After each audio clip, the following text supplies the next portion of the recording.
Hello guys, तो कैसे हैं आप सब। स्वागत करता हूं आप सबका अपने नए व्लॉग में। गाइस, अभी हूं मैं दिल्ली की जामा मस्जिद। आपको दिख रहा होगा मेरे पीछे, आपको गुम्बद दिख रहे होंगे और ये मीनारे दिख रहे होंगे।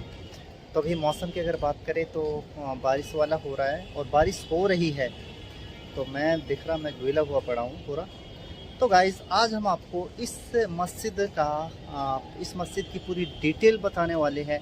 ये मस्जिद कब बनवाई और किसने बनवाई, इसका क्या इतिहास रहा है, और इसमें ये जो इमाम है इनके नाम के पीछे बुखारी क्यों लगाया जाता है, तो बुखारा से इनका क्या ताल्लुक़ है। तो सब कुछ हम आपको इस वीडियो में बताने वाले हैं, तो बने रहिए हमारे साथ वीडियो।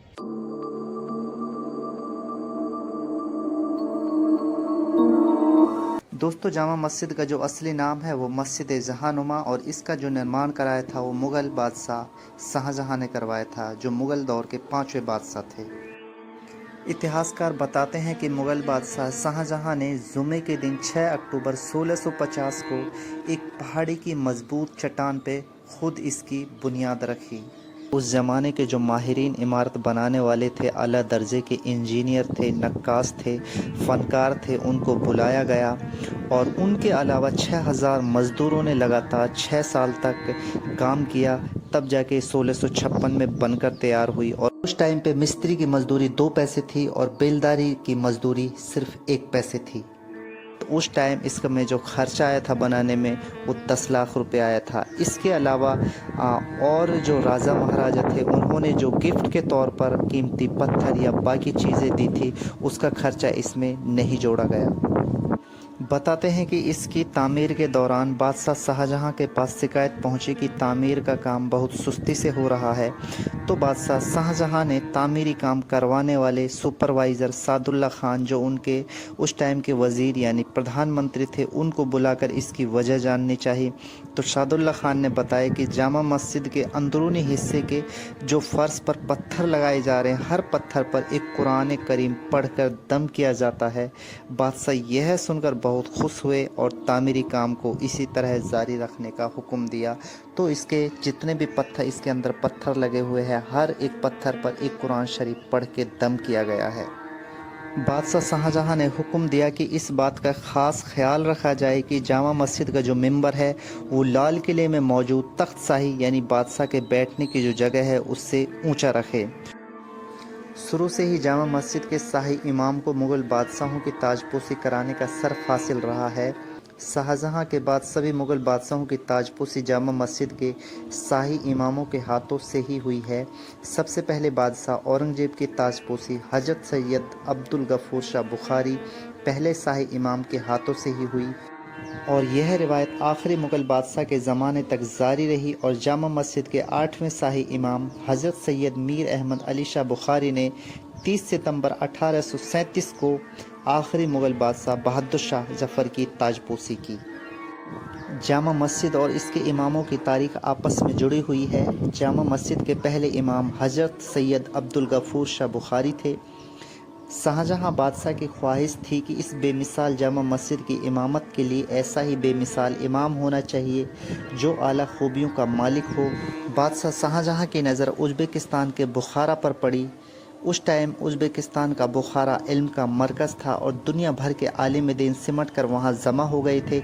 इसलिए बादशाह शाहजहां ने शाह बुखारा को ख़त लिखा कि जामा मस्जिद की इमामत के लिए सैयद ख़ानदान से ताल्लुक़ रखने वाले एक आलिम को भेजा जाए।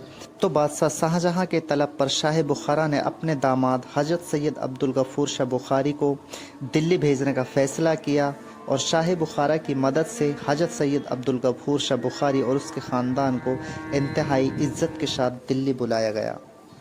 हज़रत सैयद अब्दुल गफ़ूर शाह बुखारी के दिल्ली आने पर बादशाह शाहजहां ने उनका ज़बरदस्त स्वागत किया, और जामा मस्जिद की तामीर उस टाइम पूरी हो चुकी थी। 24 जुलाई 1656 को बादशाह शाहजहां ने अपने तमाम वज़ीरों और दिल्ली की रियाया के साथ नमाज के लिए जामा मस्जिद में जमा हुए और हज़रत सैयद अब्दुल गफ़ूर शाह बुखारी की इमामत में ईद उल फ़ितर की पहली नमाज अदा की। ईद की नमाज के बाद बादशाह शाहजहां की तरफ से हजरत सैयद अब्दुल गफूर शाह बुखारी को लिबास और दोशाला भेजा गया और इनाम के तौर पर ज़मीन जायदाद व कीमती तोहफे दिए गए और इमाम के शाही पद पर उन्हें बैठाया गया और शाही इमाम के खिताब से उन्हें नवाजा गया। जामा मस्जिद के पहले इमाम हजरत सैयद अब्दुल गफूर शाह बुखारी 63 साल की उम्र में मस्जिद के पहले इमाम बने और 88 साल की उम्र में उनका इंतकाल हो गया। दोस्तों, इस मस्जिद में एक साथ 25,000 लोग नमाज अदा कर सकते हैं और इसकी जो चौड़ाई है वो 27 मीटर है और इसकी लंबाई 80 मीटर है और इसमें 3 गुम्बद है, 2 मीनारें हैं और मीनारों की ऊंचाई 41 मीटर है और हर एक मीनार में 130 सीढ़ियाँ हैं। 1857 की क्रांति में अंग्रेज़ों की जीत हुई थी और मुग़ल शासन समाप्त हो गया था। अपनी जीत के बाद अंग्रेज़ों ने इस मस्जिद पर कब्ज़ा कर लिया था और यहाँ पर अपने सैनिक लगा दिए थे। इतिहासकार बताते हैं कि अंग्रेज़ इस मस्जिद को तोड़ना चाहते थे, लेकिन देशवासियों के विरोध के आगे उन्हें झुकना पड़ा और 1862 में इस मस्जिद को वापस मुसलमानों को दे दिया। दोस्तों, 1948 में हैदराबाद के आखिरी निजाम असफ जहां से इस मस्जिद के चौथाई हिस्से की मरम्मत के लिए 75,000 रुपये मांगे थे, लेकिन उन्होंने 3 लाख रुपए आवंटित किए और कहा कि बाकी हिस्सा पुराना हो, ये अच्छा नहीं लगता। दोस्तों, अभी हूँ मैं मीनार के ऊपर और यहाँ से देख सकते हैं आप, जहाँ तक आपकी नज़र जाएगी पूरा दिल्ली का नज़ारा दिख रहा है। यहाँ से आप देख सकते हैं और पीछे की तरफ अगर आप देखें लाल किला यहाँ से 500 मीटर की दूरी पे। तो अभी बारिश हो रही है बाहर और ये जो आपको जालियाँ दिख रही लोगों की, इनमें से बारिश का पानी है वो आ रहा है।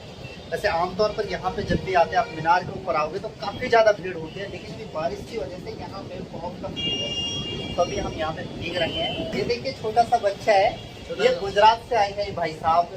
और ये है, नाम क्या भाई आपका? माशाल्लाह। और आप भाई? मोहम्मद शहजाद। तो ये भाई साहब गुजरात के भरूच से हो। तो गुजरात में दाहोद कोई जगह है, गोधरा से 70 किलोमीटर, तो वहाँ से घूमने के लिए आए हैं दिल्ली। ये बच्चा भी बहुत खुश है आपकी वीडियो में। नाम क्या है बेटा? हसन। हसन, माशाल्लाह, अच्छा नाम है।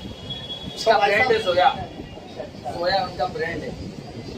तो अभी हम यहाँ पे सिर्फ 4 बंदे हैं इस मीनार पे। तो गाइस आज बारिश तो हो रही है, पूरे सुबह से रंग अभी थोड़ी तेज हो गई है, कभी कम हो जाती है, कभी थोड़ी ज़्यादा हो जाती है। तो अभी यहाँ से जालियाँ जो लगी हुई है उनमें से पानी आ रहा है, हवा चल रही है। तो अभी हम वापस से चलते हैं नीचे।